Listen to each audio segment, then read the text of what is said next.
Hi viewers, today video by #dailyvias in there now, but before we go on I once again have to warn you that the images you're about to see are graphic and deeply disturbing. They're certainly too difficult for children to process. I do however urge the rest of you not to turn away on Friday morning as people once again gathered at the Crematories train station hoping to escape to safer points in the west. A missile struck and killed at least 52 people and injured nearly 100 others. Russia has denied responsibility for the attack. It shifted the blame to Ukrainians. An American senior defense official however said, quote, "Our full expectation is that this was a Russian strike," end quote. It's another setback for the evacuation efforts in that heavily besieged part of the country where humanitarian convoys have had difficulties since the beginning of the war. Ukrainian President Vladimir Zelensky called it another war crime and likened it to Bucha, a suburb outside of Kiev, where abundant evidence and stories of a massacre have emerged since Russian forces retreated from the town a week ago. Much of Bucha has been reduced to large piles of rubble. Many buildings have been ripped open with their roofs caved in. The streets resemble a junkyard littered with burnt-out vehicles. Residents have accused Russian soldiers of rape and indiscriminate and gruesome killings. The Wall Street Journal tells the story of a woman whose son went missing after taking out the trash 2 weeks later. She was, quote, scavenging for firewood in the yard of a nearby house when she found her son lying in a pool of blood, with most of the front of his face missing, end quote. President Zelensky toured Bucha on Monday to see the aftermath of Russia's occupation of the town, while Ursula von der Leyen, the president of the European Commission, visited the town yesterday. You could actually see her recoil in shock as she witnesses bodies being exhumed from a mass grave. The atrocities in Bucha, whether you call it a war crime as much as the world now does or a genocide as the Ukrainians do, well, they set in motion a new set of punishments against Russia. On Thursday, the United Nations voted to suspend Russia as a member of the Human Rights Council. Although Russia retains a seat on the Security Council where it can veto any major action that the UN takes. After meeting with President Zelensky, Ursula von der Leyen promised that Ukraine's bid to become a member of the EU will be sped up. The UK has also pledged another round of military aid to Ukraine worth $130 million, while President Biden signed new sanctions bills yesterday that suspend normal trade relations with Russia and its ally Belarus, as well as bans imports of oil, coal and natural gas from Russia. Meanwhile, the humanitarian crisis continues. More than 4.4 million people have now fled Ukraine. Millions more, about 6.5 million more, remain displaced within the country. Joining me now from Kyiv is NBC's Molly Hunter. Molly, the death toll from the attack on the train station Crematories has now risen to 52 according to Ukrainian officials. What more can you tell us? Yeah, Ali, and Ukrainian officials add in the next breath that death toll is likely to rise even more, so at least 52 people will say, including 5 children. But as you just mentioned, this was, yes,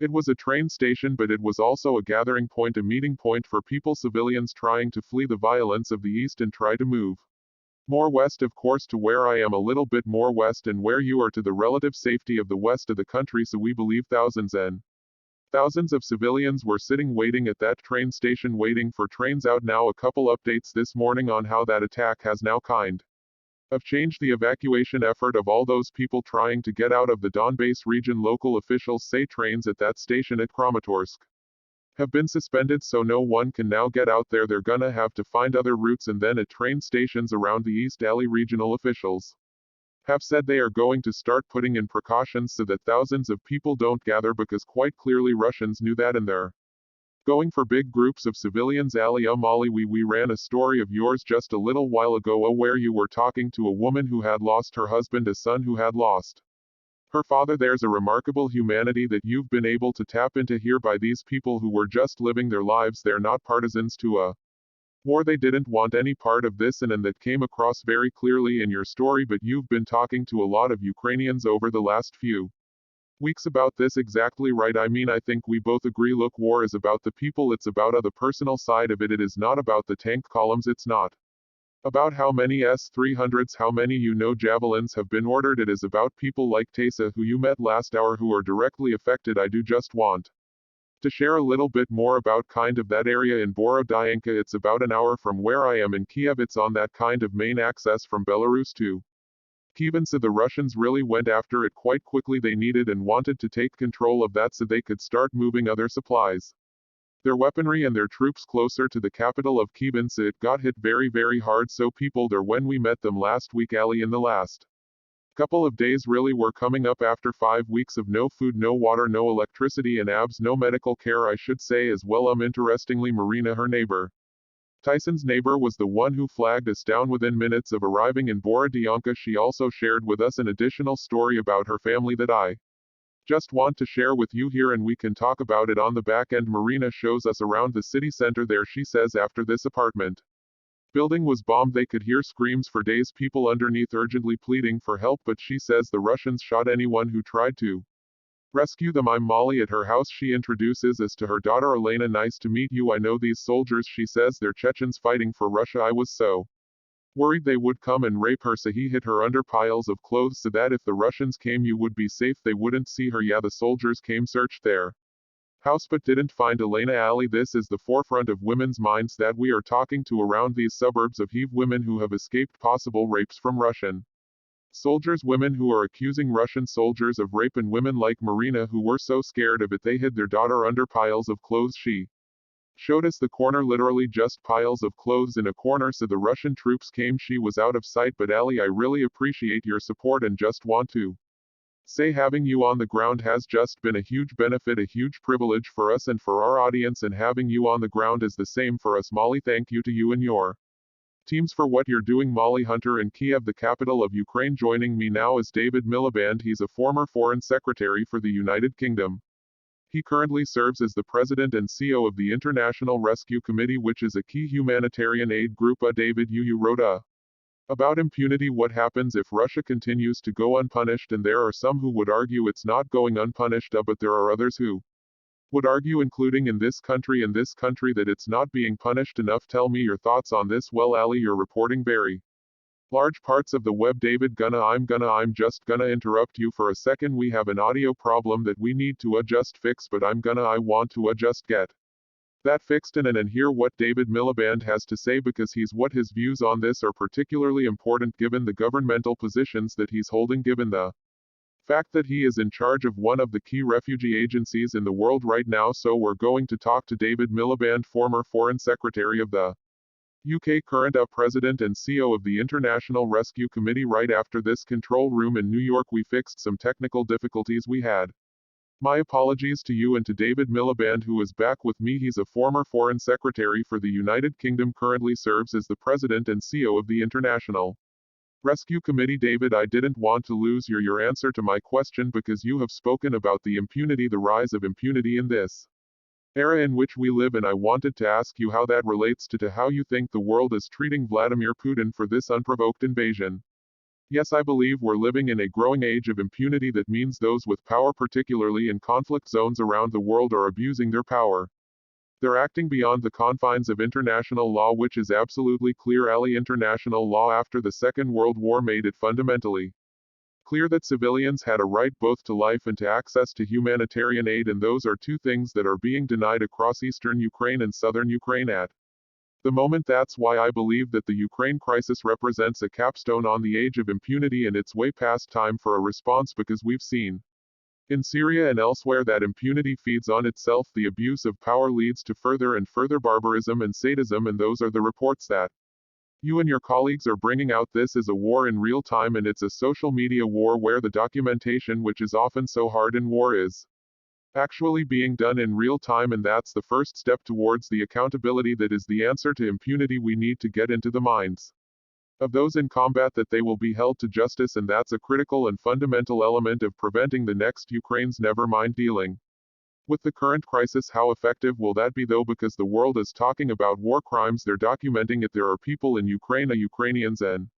international organizations documenting it, interviewing people were doing it, and there may well be war crimes, but as you well know, there are lots of war criminals in the world who are never held to account because they're never arrested. They deal with friendly countries. Is there a likelihood that Vladimir Putin and his henchmen will ever be held to account for this? I don't think there is a likelihood, no, because the path to justice is slow and tortuous and sometimes incomplete. But what we do know is that where there is no justice, where there is no accountability, impunity feeds on itself, and that's why I believe the next decade is really a battle between impunity and accountability. Accountability can be slow, but it's essential, because the alternative is a world in which there is increasing abuse of power of the kind that you're documenting, and one point that I think is really important: if we can't protect the lives of civilians, innocent civilians in war zones, that has a feed through, because it's built on a why. It's the tip of the iceberg, if you like, because the rights to life are so fundamental and so clear into international law that otherwise whether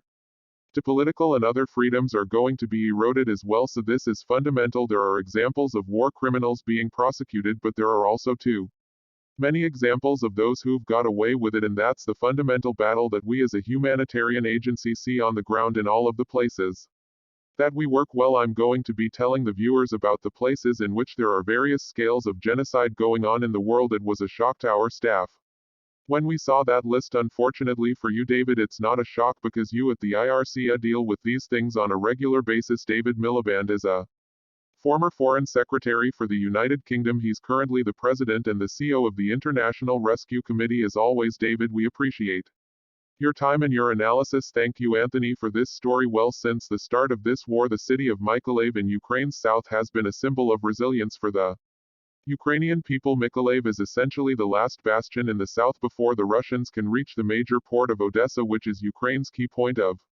access to the Black Sea. In recent days, the region has seen increased Russian attacks. According to the Mykolaiv regional governor, 10 people were killed and 61 injured by shelling on Monday. The Washington Post reports, quote, as the Russian military has withdrawn its troops from the Kiev region in an apparent shift in strategy. People here feel that Moscow is preparing a new offensive to gain more ground in the south. Over the past week, there's been an increase in attacks during daylight when civilian areas such as Victory Square are most crowded. Multiple hospitals have been hit, end quote. But despite the increase in attacks, the resilience is still evident. The Post said, quote, one business owner still opened her flower shop across the street the next morning. She said the only thing that sells these days are the red carnations of flower Ukrainians traditionally place on caskets at funerals. Isabel Kurt shooting the Washington Post foreign correspondent filed that report, and she joins me now from Odessa. Isabel, good to see you again. I'm just going to show our viewers behind me a busy street right now in Lviv, because we're not in curfew. The country has a curfew, so at night when shelling takes place, it's a different situation, because people tend to be either in the safety of their home or know how to get to a shelter in some places. But in the daytime, you and I talked about this the other day, people try to live a normal life, and the idea that there's increased shelling in daytime suggests an escalation, and it suggests that the Russians need to get past Mykolaiv to get to where you are in Odessa. Yeah, it's a scare tactic. I mean, that's what the governor of Mykolaiv is saying. That the Russians are frustrated, they clearly cannot get through there. They haven't made Mykolaiv a priority in a couple weeks, according to some military analysts, and so what they're trying to do is kind of this increase in attacks during the day when people are out and about, when there are cars on the streets. I mean, that incident of the attack on Victory Square, that's a very popular busy bus stop, and I think there was a bus kind of there when that cluster munition fell and killed 10 people. So these attacks are kind of intended to create this panic, and to a degree it's working. I mean, we saw hundreds of people getting on evacuation buses, and some of them told us we weren't evacuating until this point, we wanted to stay here, but this is just too much, it's getting too dangerous. And so the Russians are doing this while not gaining any ground in the south. To this point, they're still in her song. Their positions haven't changed, and if anything, the Ukrainians are kind of launching counter-attacks into that region, but they're just doing this, I think, out of frustration and to scare people. Isabel, you are a professional foreign correspondent in a war zone right now, but there's something uniquely personal about this coverage for you, and I'm curious. I think our viewers will be about how you deal with that. Yeah, my family's from Odessa. I still have family here. My great aunt, it's actually her birthday today, so after this I'm going to go meet her for some pizza. So it is personal. I mean, when the kind of oil depots got hit here in the desert last weekend, she was really scared, and she's scared every time I go to Mykolaiv, because that's a little bit closer to the front line, so to speak. And I've had it's personal because of that, but it's personal also because of how many people I've met just as a journalist who have opened up to us, who have told us about everything they've lost, and it's hard not to think about how lucky my family has been that Odessa hasn't been hasn't faced a major attack yet, but also to empathize with them and to not let their pain kind of get to you. It does get to you. Just everything that people here are dealing with. This is a war that's about one man's kind of greed, but also about a lot of people who are losing everything. Isabel, let your great aunt know that we at MSNBC and all of our viewers wish Her a very happy birthday today, and we hope that the next one is not during a war. Isabel, thank you for your great reporting. Isabel Kershutian is a foreign correspondent for the Washington Post joining us from Odessa. One of the many horrors of Russia's war in Ukraine is the inhumanity that the Russian soldiers have displayed as evidence of potential war crimes emerges in their wake. Now new audio reveals Russian soldiers openly dissing new claims from Germany's Foreign Intelligence Services week are underlining calls for war crimes investigations against Russia. Germany says it intercepted radio communications in which Russian troops described killing Ukrainians indiscriminately, soldiers and civilians alike. The Washington Post reporting, quote, the findings further undermine Russia's denials of involvement in the carnage. Russia has claimed variously that atrocities are being carried out only after its soldiers leave occupied areas, or that scenes of massacres of civilians are staged. Now the U.S. government has said it will do what it can to hold Russia accountable and that it will share whatever information it has about these purported war crimes with the proper international institutions, but potential assistance by the U.S. is somewhat complicated by the fact that the United States is not a part of the Rome Statute, the 1998 treaty that created the International Criminal Court, which would even inevitably be responsible for exacting justice. Joining me now is the war crimes expert Ona Hathaway. She's a professor of international law at Yale Law School and serves as a member of the Advisory Committee on International Law for the State Department. Professor Hathaway, thank you for being with us. I want to explore this. You and I talked a little about this, but we're seeing two interesting things at play. One is the President of the United States, the Secretary of State, talking about these things that the Russian military are doing in Ukraine as war crimes. But America's relationships to the place sort of the main place. The International Criminal Court that could pursue war crimes trials is tenuous. Yes, the United States has had a kind of mixed relationship, shall we say, with the International Criminal Court. The U.S. did sign the Rome Statute when it first went into place under President Clinton in the final days of the Clinton presidency, and then President George Bush very quickly unsigned the Rome Statute and proceeded to really launch an effort to insulate the United States from any possible jurisdiction of the International Criminal Court over U.S. action. So that has been a real challenge in terms of the ongoing relationship between the United States and the International Criminal Court. More recently, the Trump administration actually put in place sanctions against the International Criminal Court, against members of the court, against the prosecutor, against judges, against lawyers, because of an investigation that they were taking into U.S. actions in Afghanistan. So we have quite a fraught relationship with the International Criminal Court. I want to read an article that you co-wrote with Just Security about something else called a crime of aggression. In addition to establishing a tribunal under the joint auspices of Ukraine and the UN General Assembly, there are a number of alternative approaches to providing accountability for the crime of aggression. These paths are not necessarily mutually exclusive or inconsistent. Indeed, domestic prosecutions in Ukrainian court can and likely will proceed alongside any effort to establish an international court. You're talking about a different international court, not the International Criminal Court in the Hague, but the establishment of a new court to deal with crimes of aggression. Tell me a bit about that. Yeah, that's exactly right. So one of the problems we face here is that the International Criminal Court has jurisdiction over war crimes, crimes against humanity and genocide, but because of a weird glitch in the way that the jurisdiction works for the Rome Statute, it can't prosecute crimes of aggression committed by Russians. And so if that's going to happen, it's going to happen with a new court, and the question is, what is that new court going to be? How do we create this new court? And so there's a bunch of different proposals out there for creating an independent court just for the purpose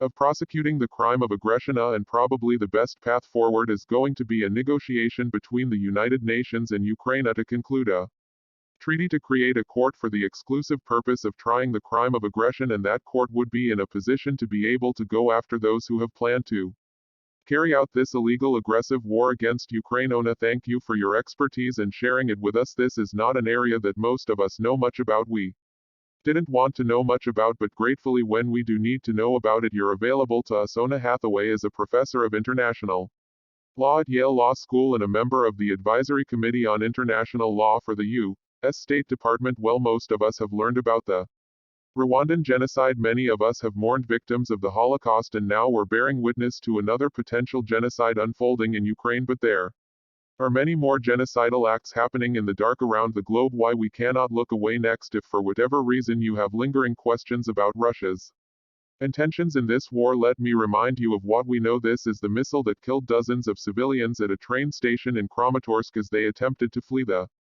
bloody war. On the side of the missile that struck the station, the civ and killed those civilians, including children, were the words in Russian for the children no one knows who wrote. Those words are what they meant. Russia denies responsibility for the attack. This comes just days after I stood right here and showed you some of the first images out of Bucha, Ukraine, where civilians were deliberately targeted, their bodies left dead in the streets for one reason and one reason only: that they were Ukrainian. When you are killed, tortured, or kidnapped as part of an organized effort simply for being a member of an identifiable group that is called genocide, the 1948 United Nations Genocide Convention defines it as acts committed with intent to destroy in whole or in part a national, ethnical, racial, or religious group. Many Western governments, including the United States, have been cautious about labeling Russia's war crimes as genocide. The UN Convention doesn't define how many people need to be subject to the enumerated crimes for something to cross the line into genocide, because the number doesn't matter, only the intent of the perpetrators to destroy the targeted group does. Genocide is often called the crime of crimes. It's humanity's most depraved manifestation. The most notorious in modern history is the Holocaust. One of the most prolific in recent memory was Rwanda, but there are genocidal acts unfolding in countries around the globe right now of which you may be unaware. Genocide Watch tracks and rates levels of genocide, characterizing atrocities as a watch, a warning, or an emergency. A genocide emergency is declared when the genocidal process has reached the stage of genocidal massacres and other acts of genocide. Now, as of 2021, these are the countries under a genocide emergency. In Mali, Islamist militias and state security forces have killed thousands of civilians. Yemen is the site of what the UN calls the worst man-made humanitarian crisis of our time, thanks to the bloody war between the Iranian-backed Houthi rebels and Yemen's Saudi-backed government. In Iraq, ISIS has targeted not just Shia Muslims but Christians and other minority groups like the Yazidis. In Myanmar, the Rohingya Muslim ethnic minority is denied all rights, and in 2017 Myanmar armed forces undertook a coordinated campaign of genocide and forced displacement of the Rohingya. In Nigeria, the Muslim extremists Boko Haram targets civilians, especially Christians. In the north, the group is known for kidnapping schoolgirls. In the Central African Republic, both Christians and Muslims are killed and tortured by two warring militias because of their religious identity. In Somalia, political instability has led to mass atrocities and human rights violations against civilians. In South Sudan, civilians are subjected to sexual violence. Children are recruited as soldiers. In the neighboring nation of Sudan, which includes Darfur, at least 450,000 ethnic Darfuri men and women have been killed since 2003. Afghanistan, as you know, is now under Taliban rule. And lastly, Syria, with Russian and Iranian support, has sustained the Assad regime, and there are militaries there that oppose that regime. They're both committing genocidal war crimes daily. All of these countries are under a genocide emergency watch. Now look what happens when you add all the countries that are under a genocide warning, meaning that the genocidal process has reached the stages of preparation by perpetrators. Ukraine is under a genocide warning, not an emergency, because the reports were conducted in 2021 before the invasion. President Biden has fallen short of accusing Russia of genocide in Ukraine, possibly because a president cannot accuse another country of the gravest crime against humanity and then not do anything about it. We are bearing witness to unthinkable horrors being unleashed on Ukrainians because of who they are. When we don't or can't bear witness, when our lights and our microphones can't get in to see it, the death happens in the darkness. If we see it and don't call it out for what it is and don't take every single step that we can take to stop it, what hope does the rest of the world's victims of genocide and impending genocide have? It is not enough to not look away, and it is not enough to say never again for a black woman to be selected to serve on the Supreme Court of the United States. But we've made it. We have come a long way toward perfecting our union. In my family, it took just one generation to go from segregation to the Supreme Court of the United States. Judge Ketanji Brown Jackson will become the first black woman ever to serve on the Supreme Court. President Joe Biden and Vice President Kamala Harris hosted Judge Jackson at the White House, where she expressed her deepest gratitude to those who supported her throughout a sometimes vitriolic confirmation process. Although certain Republican senators tried to dismiss her achievements, Judge Jackson has worked extremely hard for this moment. She graduated from Harvard with honors twice. Clerk for Justice Stephen Breyer worked as a public defender and served as a judge for 10 years. She'll be replacing Justice Breyer.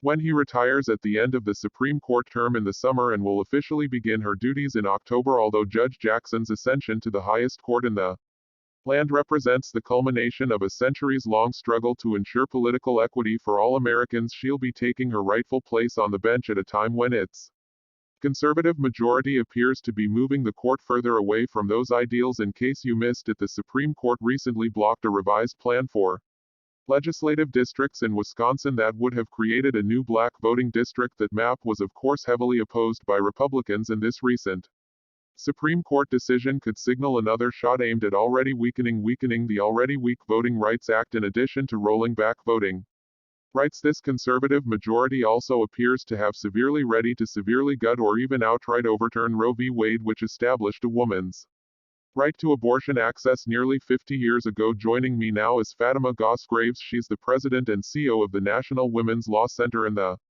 president of the National Women's Law Center Action Fund. Kimberly Atkins-Storr is a columnist for the Boston Globe. She's the co-host of the Sisters-in-Law podcast and MSNBC political analyst and the brains behind Unbound, a newsletter from the Emancipator. A good afternoon, good morning to both you. It's afternoon here in Ukraine, but it's morning to you, Kim. Let's start with you. In your latest article, you discuss how Ketanji Brown Jackson is in a unique position, having been confirmed but not yet starting her Supreme Court duties until October. You write the additional time will allow Jackson to fully shake off the unfounded vitriolic attacks she endured through the confirmation process. She can leave behind the Republican members of the Senate Judiciary Committee who ignored her thoughtful, measured, and edifying answers about her experience and views about the rule of law and seemed only interested in smearing her in front of the cameras. It's an interesting perspective. Tell us more about it. Yes, this is a unique unfound for the first time this is happening. Sorry, my coffee hasn't kicked in.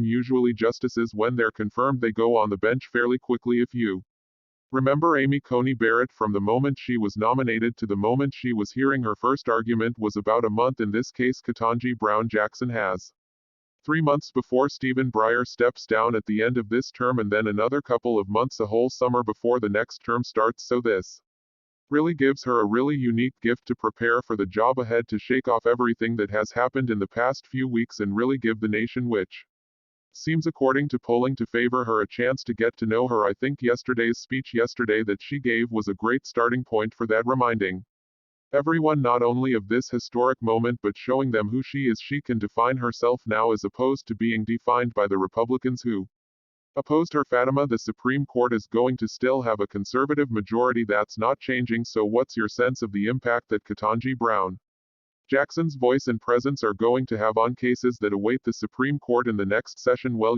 Judge Jackson brings a wealth of experience that we don't actually have at the court right now. Someone who has been a district court judge for a very long time. She'll bring that experience, the experience of being a former federal defender. I think we will see her imprint. The other thing is that I think you will see her perspective and voice. Part of what happens in the Supreme Court is that they shape each other in conversation with each other, but it is true she will largely be in dissent on a number of key cases. I think that is to be expected. I have to say that it will be an interesting thing, because I think that core of dissent will often be 3 women, and that I think might shape the public's perception of what is happening with this court. Kimberly, you have I want to talk about other pieces of the court. You've said that Jenny Thomas now has created a conflict of interest in numerous other cases that Justice Clarence Thomas has already participated in. Tell me a little about how you think so, and how the January 6th committee should be handling these increasing revelations of Jenny Thomas and her involvement in January 6th. So for decades, Jenny Thomas has been in a part of conservative circles, organizations, and fundraising that advocate actively on issues that go before the Supreme Court. They include opposing Obamacare, for example, #DailyBias. Of course, the Supreme Court several times has considered the constitutionality of Obamacare. They include things like the Remain in Mexico policy, which also went before the U.S. Supreme Court, and even Citizens United, the case that gave broader ability for undisclosed groups to contribute make political contributions as well. So in this way, this isn't new, but in the January 6th case it is so direct. You have someone who was in contact with the chief of staff of the president and who also was, I presume, I talk to my husband every day, also talking to somebody who was in the position to rule in that case. She is a key figure in the January 6th investigation, and I don't know how the committee does not subpoena her if she does not volunteer to cooperate with them, and it creates a conflict for Clarence Thomas, of course, right too, and I think it's important that we distinguish reading those two separate things. Judy Thomas may face her own, she may have her own legal problems. And Justice Clarence Thomas may have a conflict. Fatima, a New Political Morning Consult poll finds that the majority of respondents feel that Justice Clarence Thomas should recuse himself from any cases related to the 2020 election, following reports that his wife helped Donald Trump or at least contributed to the effort to overturn the election. What's your take? I think this is going to be related to the Supreme Court's overarching legitimacy problem. A legitimacy question is being raised with regard to their ethics with things like the use of the shadow docket. With the fact that 50-year-old precedent are hanging by a thread, the court has to look at itself, and if the public see that it is. I want to take a quick break, but for Demagos Graves and Kimberly Atkins store, if you please stay with me, I want to continue our conversation right after it. But first, we've got an exciting programming note for you. While we're talking about legal stuff, this weekend is the launch of the Katie Fang Show. Katie joins #DailyBias. Thanks for watching this video by #DailyBias channel. Following